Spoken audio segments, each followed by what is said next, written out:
Hello students, how are you? Let's continue our study of classification of elements, chapter 3 of chemistry class 11. This is the fifth lecture in the series. We are also solving some multiple choice questions. So let's see a question.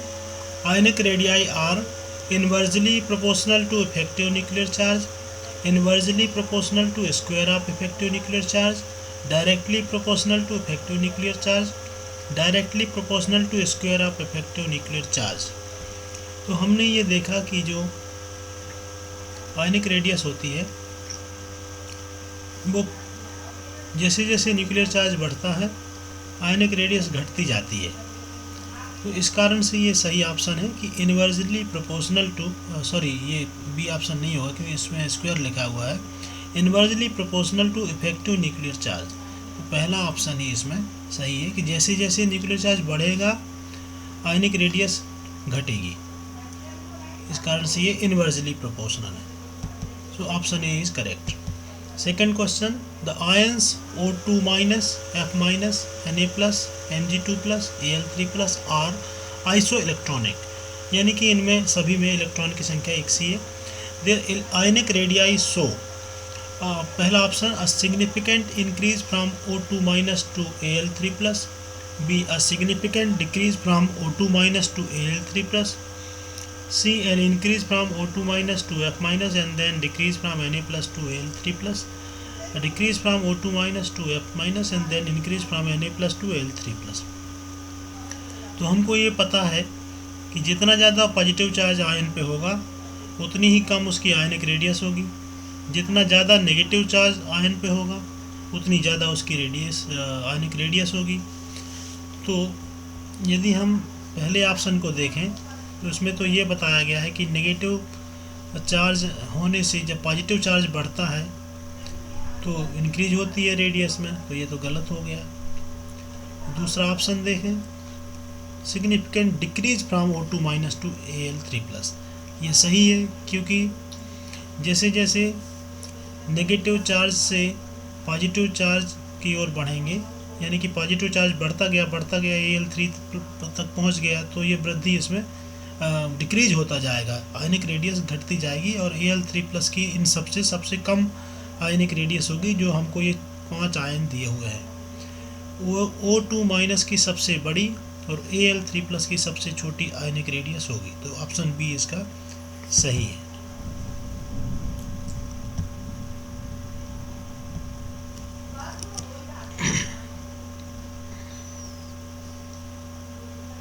यदि हम atomic period table में भी देखें तो इनकी position इस तरह से है, O2 minus F minus Na plus Mg2 plus Al3 plus, तो ये इस तरह से इनकी पोजीशन है। तो जैसे जैसे हम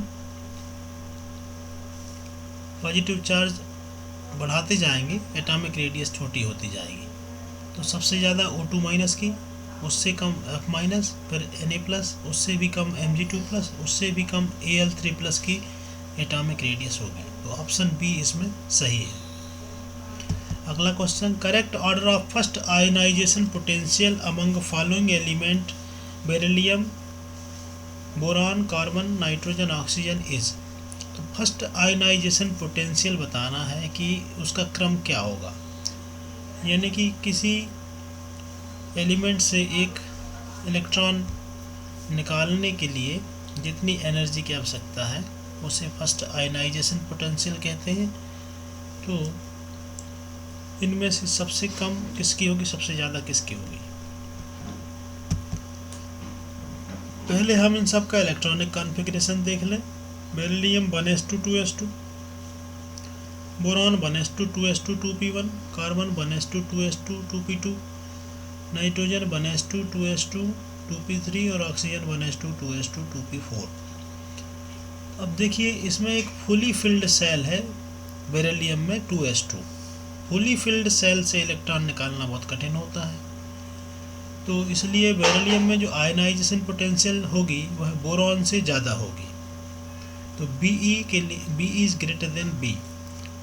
और इसी प्रकार से जो N है, N में 2p3 है, ये हाफ फिल्ड है due to half filled p orbital in n, ionisation potential of n is greater than O। क्योंकि हाफ फिल्ड ऑर्बिटल से इलेक्ट्रॉन निकालना कठिन है, तो ऑक्सीजन से इलेक्ट्रॉन निकालना आसान है, नाइट्रोजन से कठिन, तो n is greater then p। इसलिए इन दोनों को कंबाइन कर दें और ऐसे निष्कर्ष लिख दें तो बोरॉन की कम होगी बेरिलियम से ज़्यादा कार्बन, कार्बन से ज़्यादा ऑक्सीजन, ऑक्सीजन से ज़्यादा नाइट्रोजन। तो यह क्रम हमको ऑप्शन ए में देखने को मिल रहा है, इसलिए ऑप्शन ए सही है।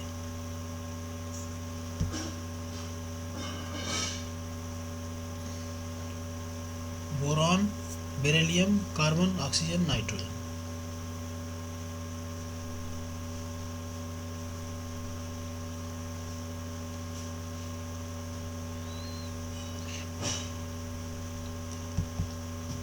क्वेश्चन नंबर 26 देखें।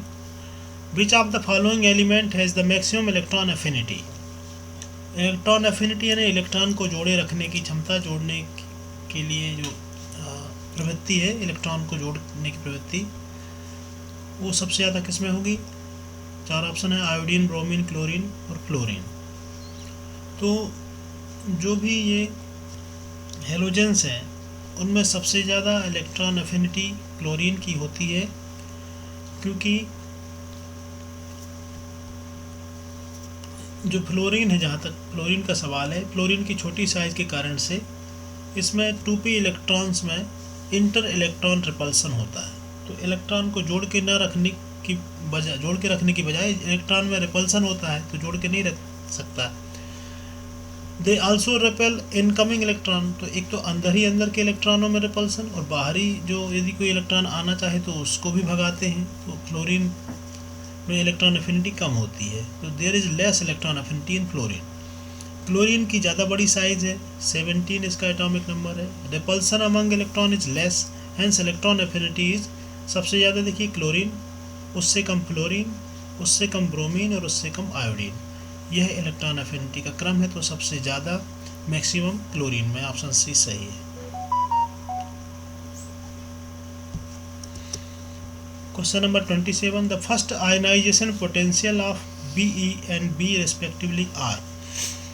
देखिए Be बेरिलियम 4, बोरॉन B 5, तो आयनाइजेशन किसका आसानी से हो जाएगा? बेरिलियम 1s2 2s2 और बोरॉन 1s2 2s2 2p1। तो बोरॉन का फर्स्ट आयनाइजेशन पोटेंशियल कम होगा Be की तुलना में, क्योंकि Be में फुली फिल्ड ऑर्बिटल है, इसलिए B का कम है। तो यहाँ पर जो B का कम यानी बाद वाला कम होना चाहिए, तो डी ऑप्शन सही है। इसका 9.32, दूसरे का 8.29, और ज़्यादा कुछ नहीं सोचना है। किसका ज़्यादा किसका कम? बोरॉन का कम होना चाहिए, बाद वाले का कम होना चाहिए। तो सभी ऑप्शन में कम केवल बाद वाले का डी में है, इसलिए डी ऑप्शन सही है।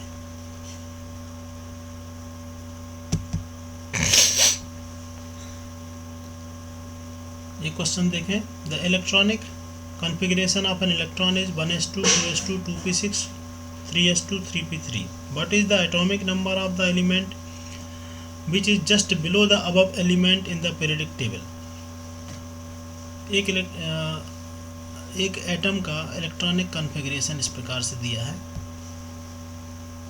तो उस एलिमेंट से बिल्कुल नीचे आने वाले एलिमेंट का इलेक्ट्रॉनिक कॉन्फ़िगरेशन क्या होगा? तो ये जो हम यदि टोटल कर लें तो ये 15 इलेक्ट्रॉन आ रहे हैं, इसके जस्ट नीचे 18 जोड़ देंगे तो 33, तो 33 इलेक्ट्रॉन वाला जो होगा वही उसके नीचे आएगा, तो आंसर ए इसमें सही आंसर है। इस तरह से हम और क्वेश्चन सॉल्व करेंगे और आगे भी इस चैप्टर की बाकी चीज़ों को समझेंगे। Continue joining and do like, comment and share. Have a nice day.